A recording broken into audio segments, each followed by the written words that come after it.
Salut à tous, ici Charlie King et aujourd'hui, nous allons refaire un nouveau numéro de 4 chambres F dans laquelle on va faire maintenant les pronostics de Elimination Chamber.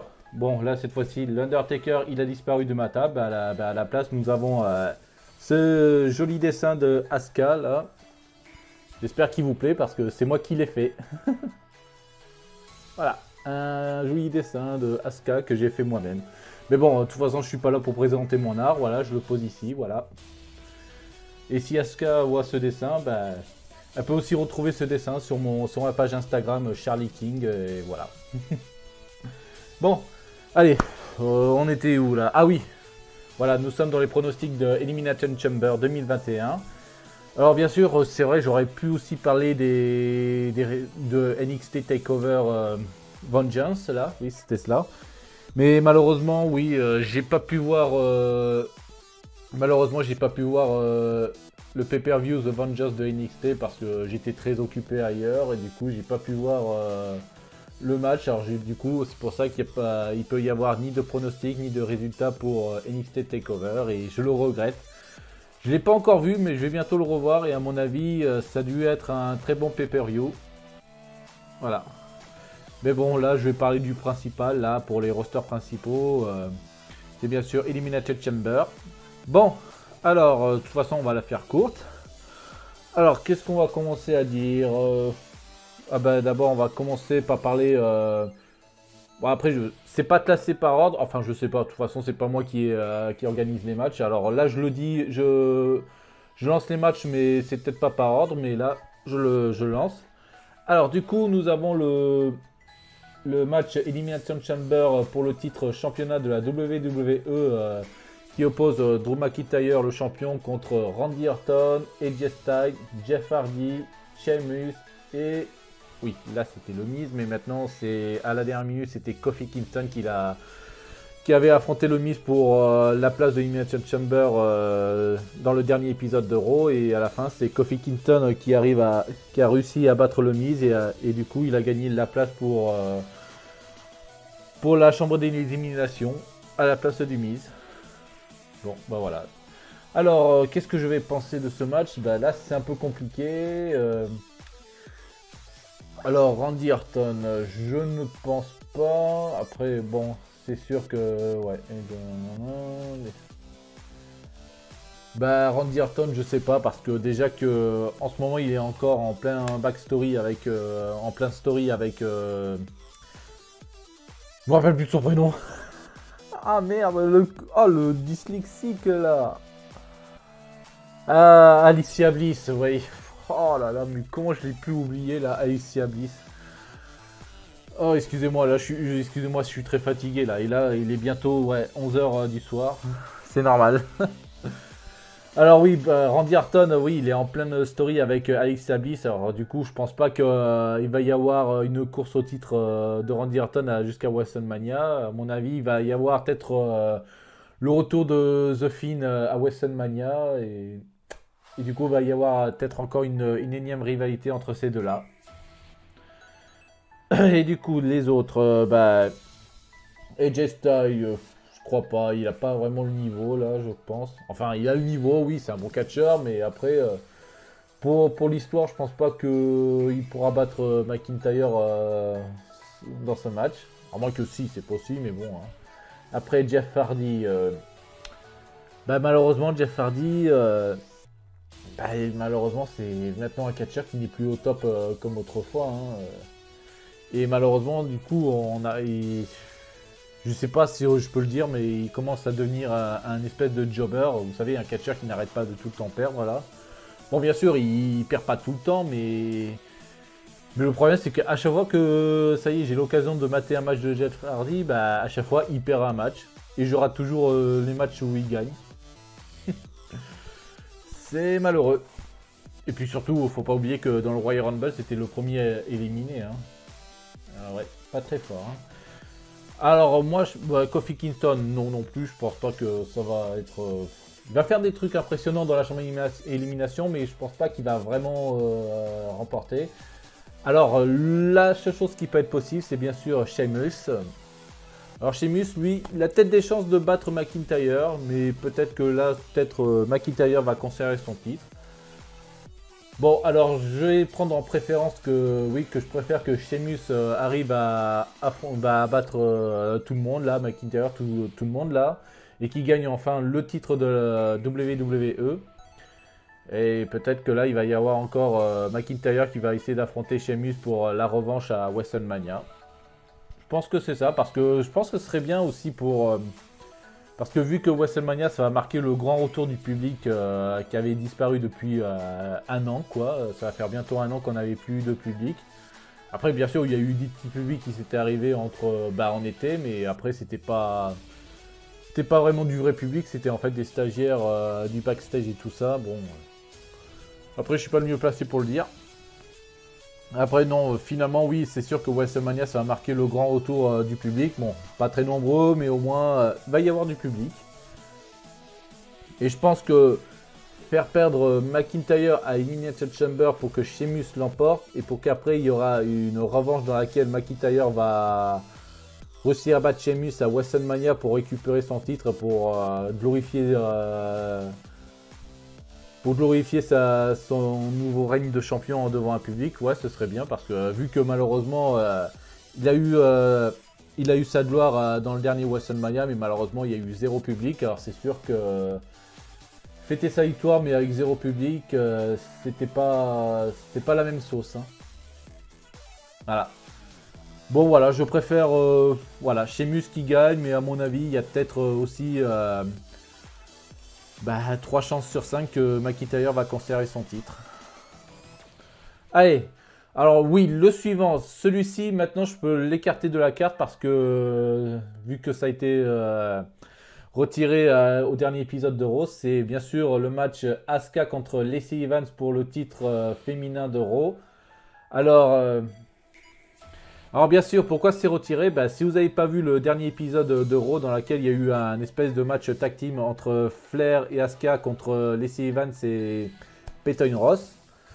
Là on avait vu que dans tout le match il y avait Asuka et Flair qui étaient en train de fighter par exemple tout le temps sur Peyton Ross, mais à chaque fois qu'elle a l'occasion de faire le relais, Lacey Evans elle se met tout le temps en retrait.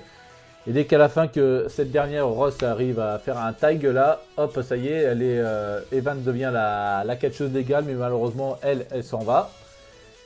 Et bien sûr, elle avait annoncé au micro à Charlotte que tu risques plus de me toucher parce que je suis enceinte. Voilà. C'est ça. Du coup, je pense oui que le match Lacey Evans et Asuka s'est annulé à cause de Lacey Evans qui est enceinte. Après, au début, j'ai cru que c'était une story là pour créer sûrement un piège à Charlotte et tout ça, mais non, j'ai vu sur certaines infos que Lacey Evans elle est vraiment enceinte dans la réalité. Bon félicitations à Lacey. Mais du coup, jusque là, je ne sais pas vraiment qui va être la remplaçante d'Asuka pour le titre. Hein.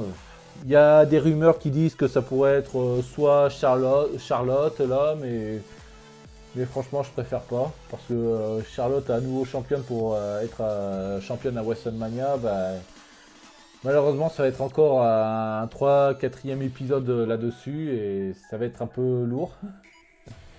Ouais, ce serait bien que Asuka reste championne jusqu'à WrestleMania parce que franchement malheureusement ces dernières années, elle a eu beaucoup de choses énormes ce qu'a fait Asuka, mais la chose qu'elle n'a pas fait énorme, c'est au moins c'est les WrestleMania quoi. Elle n'a pas fait des choses énormes, à part juste une petite rivalité avec Charlotte, il y a WrestleMania 32, je sais plus quoi, je sais plus quel numéro. Non, c'est bien que Asuka garde son titre parce que sinon après elle va être encore être sûrement dans un dark match à WrestleMania comme la dernière fois. Ouais, sinon, autre remplaçante, je sais pas. Il y en a certains qui disent Rhea Ripley, possible. Becky Lynch, je n'y crois pas. Et Ronda Rousey, j'y crois pas non plus. Et puis pour les autres, je ne vois pas. Bon, voilà. C'est tout ce que j'ai à dire pour ce match qui est finalement remplacé de la carte. Ensuite, match suivant, c'est pour le titre des États-Unis entre Bobby Lashley contre Keith Lee et Riddle. Bon, en fait, on avait dans le dernier épisode de Raw, oui, c'est vrai, Keith Lee il était absent du dernier épisode parce qu'on avait dit qu'il était blessé. Alors, mais je pense que oui, il sera présent quand même ce dimanche pour ce titre-là. Alors, qu'est-ce que je peux penser qui pourrait gagner le titre? Bon, de préférence, ouais, j'aurais préféré Keith Lee là parce qu'il serait peut-être temps voilà, qu'on lui donne au moins un soir de gloire pour lui. Parce que c'est vrai qu'il était vachement brillant à NXT. Maintenant, il faut vraiment qu'on lui fasse briller maintenant dans le roster principal. Et lui donner un titre de champion des États-Unis, ce serait un bon début. Mais à mon avis, je pense qu'ils vont laisser le titre à Bobby Lashley parce que vu que Lashley, lui, il est tout le temps représenté comme un catcheur carrément indestructible, fort, tout ça. Alors, et surtout qu'il y avait certaines rumeurs qui disaient que peut-être Elimination Chamber, il va perdre son titre pour ensuite avoir une rivalité avec le champion de la WWE jusqu'à WrestleMania. Mais moi, j'y crois pas personnellement parce que Lashley, pour un titre majeur pour WrestleMania, je crois pas que ça c'est un truc qu'ils voudraient se lancer. Hein. Alors je pense que Lashley indestructible comme ça, c'est déjà bien. Qu'il a aussi la ceinture des États-Unis, c'est déjà bien. Et puis surtout aussi, c'est déjà bien qu'il y a un gars comme lui qui puisse briller un peu la ceinture des États-Unis parce que c'est vrai que malheureusement, il y a des fois, ces titres-là, tu leur donnes à n'importe qui, du coup, la ceinture, elle brille plus. Et là, je pense que là, vu que Bobby Lashley, je trouve que c'est un catcheur qui, en ce moment, il fait briller vraiment la ceinture des États-Unis. Alors, vaut mieux qu'il le conserve bien. Mais après, je pense que Keith Lee peut aussi le faire. Bon, Mike Riddle, je sais pas. Bah, déjà que les derniers épisodes, il n'arrête pas de se foutre plein la gueule. Un espèce de punching ball pour Bobby. Alors... il n'y a pas de chance hein, pour Riddle, hein, désolé. Ensuite, on va aller du côté de SmackDown pour le titre championnat universel. Oui, c'est ça. Ah, voilà, attends, la carte n'est pas à jour celui-là. Attends, je vais aller sur l'autre site. Alors, Elimination Chamber pour le titre WWE Universal. Oui, non, en fait, c'est pas pour le titre, mais en fait, c'est un Elimination Chamber match dans lequel le vainqueur de ce match pourra affronter le champion WWE Universal Championship Roman Reigns. Alors, dans ce match s'oppose Kevin Owens contre Jey Uso, contre King Corbin, contre Sami Zayn, contre Daniel Bryan, contre Cesaro. Alors, qu'est-ce que je peux dire qui pourrait gagner dans ce match? Alors, moi, je vais déjà barrer King Corbin parce que... King Corbin et Sami Zayn et surtout peut-être Jey Uso, là. Parce que déjà, Corbin et Zayn, parce que tous les deux, c'est des heels et le champion, c'est aussi un heels. Alors, déjà que dans le catch, face contre face, ça arrive, ça marche des fois, ouais. Mais après, ça arrive très rarement parce qu'il faut aussi qu'il y ait quand même un méchant contre gentil plutôt que plutôt gentil contre gentil. Alors que heels contre heels, ouais, ça pouvait déjà arriver, mais je pense pas qu'ils vont vraiment lancer là-dessus. Hein. Parce que je pense pas qu'ils vont vraiment lancer un énième, au main event de faire un match méchant contre méchant. Alors, ça se pourra pas le faire. Hein. Bon, Jey Uso, on avait déjà vu ça, et voilà. Et puis aussi, quand Jey Uso, il avait déjà affronté Roman Reigns, il était face, alors maintenant qu'il est heels, qui est maintenant très proche de Reigns, alors on peut le barrer. Alors voilà, ceux qui ont des chances, il y a Kevin Owens, Bryan et Cesaro.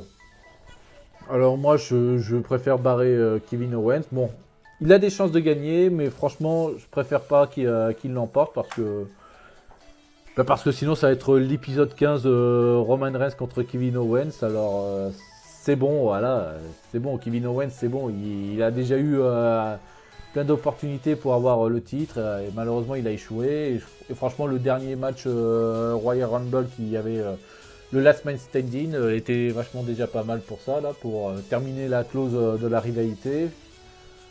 Alors je pense que ouais, ça peut s'arrêter là, la rivalité entre Owens et Reigns.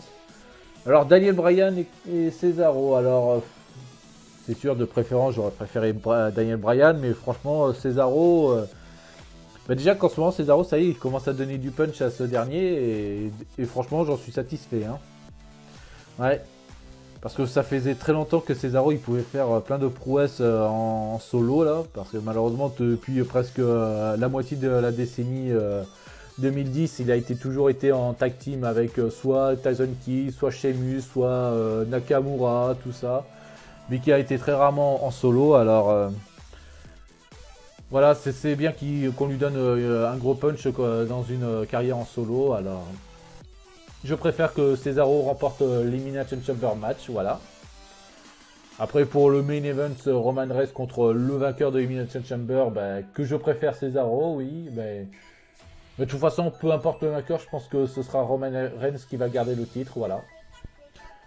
Voilà, là je le fais court sur le main event de le titre WWE Universal Championship parce que je pense que quel que soit le vainqueur, ce sera toujours Reigns qui va garder la ceinture, je pense.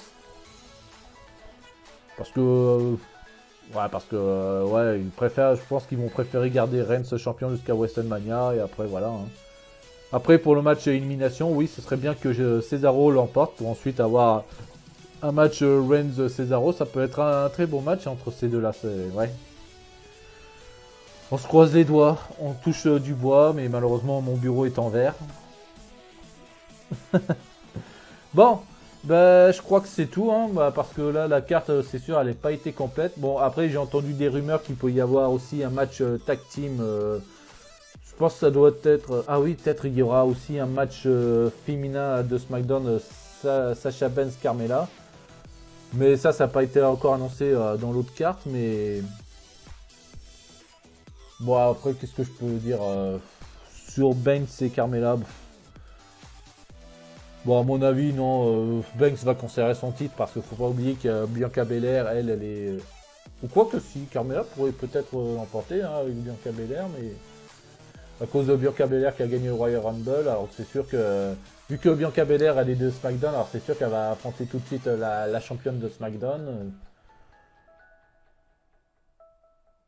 Ouais, non. Peut-être que je pense qu'ils vont conserver le titre à Banks parce que je pense qu'ils trouvent que Banks championne ça marche très bien mais Carmella contre Belair à WrestleMania, est-ce que je peux imaginer ce genre de match à WrestleMania? Je crois pas. Par contre, Banks Belair, oui, ça, je vois plus ça à WrestleMania que Carmella Belair. Ouais. Après, c'est tout ce que j'ai à dire parce que, ouais, pour l'instant, c'est tout ce que j'ai à dire. Peut-être qu'il va y avoir aussi un match tag team de Nia Jax et Shayna Baszler contre Naomi et.